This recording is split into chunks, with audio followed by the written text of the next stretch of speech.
moi c'est Agathe. Là je viens de terminer mon master à l'ESSAD de Grenoble il y a quelques jours. Et donc officiellement maintenant, apparemment je suis une artiste diplômée. Hein. Et donc ma production en général c'est plutôt axé autour de la peinture et notamment des choses qui sont très visuelles. Avant j'avais pas mal une pratique d'illustration, je faisais un peu d'édition pour des enfants. Et ensuite après j'ai commencé à vouloir faire des plus grands formats et puis au lieu de réfléchir un peu à une trame, à une histoire, juste exprimer un dessin, avoir une image. Puis à l'intérieur de cette image ça fait un peu une scène et qui raconte des choses directement d'elle-même, quoi. Sinon j'ai aussi une pratique sonore qui a commencé à peu près en même temps que mon projet de peinture. En fait, j'avais commencé un projet de peinture en deuxième année d'école d'art, mais sauf que je savais pas quoi peindre. Du coup, j'ai commencé par peindre des chiens. Et en fait, bon, j'avais aucun intérêt à peindre des chiens, quoi. Du coup, j'en ai fait 3-4 et après, ça me saoulait.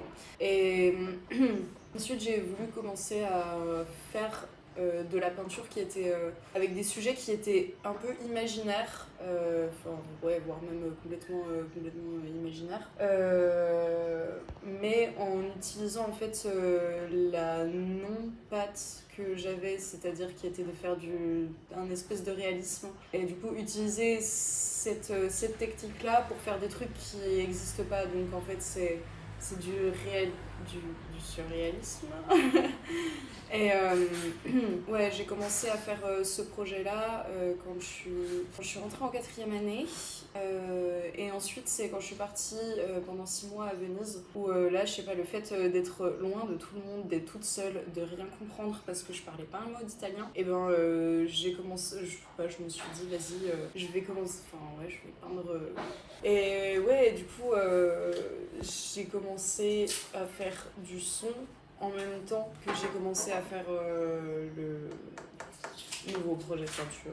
Et à la base, je faisais pas du DJing, enfin j'ai commencé le DJing et la prod quasiment en même temps, sauf que la prod, au début j'ai installé Ableton et ensuite après je l'ai ouvert et j'y ai pas touché parce que c'est super compliqué et je comprenais rien et j'avais jamais bossé de son de toute ma vie. Et du coup après j'ai fait franchement formation avec Adra, transmission et tout. Et c'est vraiment trop bien. Voilà. Merci Adra parce qu'avec un week-end, et après j'étais là, vas-y, je vais faire des tracks, je vais faire des trucs. Et du coup j'ai commencé à faire plein de tracks, qui étaient pas ouf, vraiment.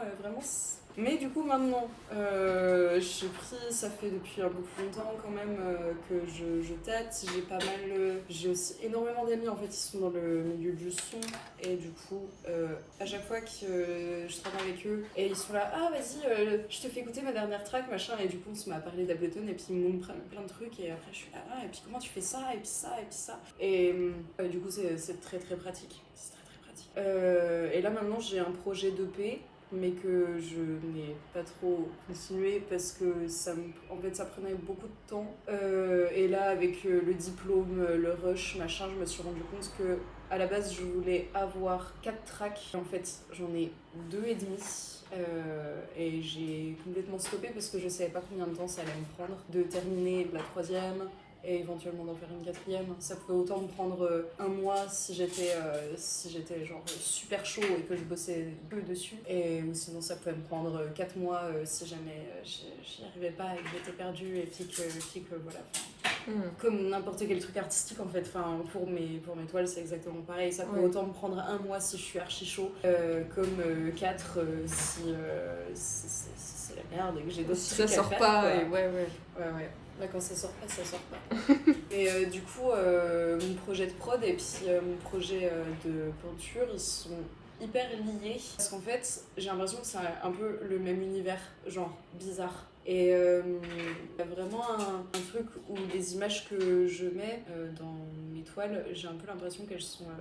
je considère ça un peu comme un tirage de tarot, où je projette des images, mais sauf que j'intellectualise pas du tout mon travail. Je fais des trucs et je me dis après, Quand j'aurais fini la toile, ah ouais, ça c'était peut-être ça dans ma vie, et puis ça, peut-être, ouais, il est arrivé tel événement, donc ouais, c'était peut-être cette chose-là, quoi. Donc je le vois plus comme un tirage de tarot, mais j'ai pas la notice.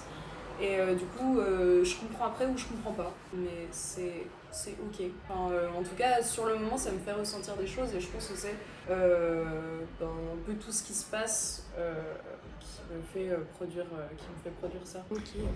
Et donc, il y a vraiment un délire que j'aime bien dire hanté. En mode, j'ai l'impression que mes toiles elles sont hantées et que les sons que je fais, pareil, j'enregistre beaucoup ma voix. Et du coup, comme je chante super mal, du coup, au final, je distors tout et ça fait des espèces de trucs un peu spectraux. Et vraiment, ouais, genre, comme s'il y avait un maléfice autour de ça. Mais pas vraiment un maléfice. Mais ouais, j'aime bien voir, imaginer que ouais, c'est un peu des fantômes et de la communication avec des fantômes. Et en fait, pas vraiment, mais j'aime bien l'imaginer comme ça.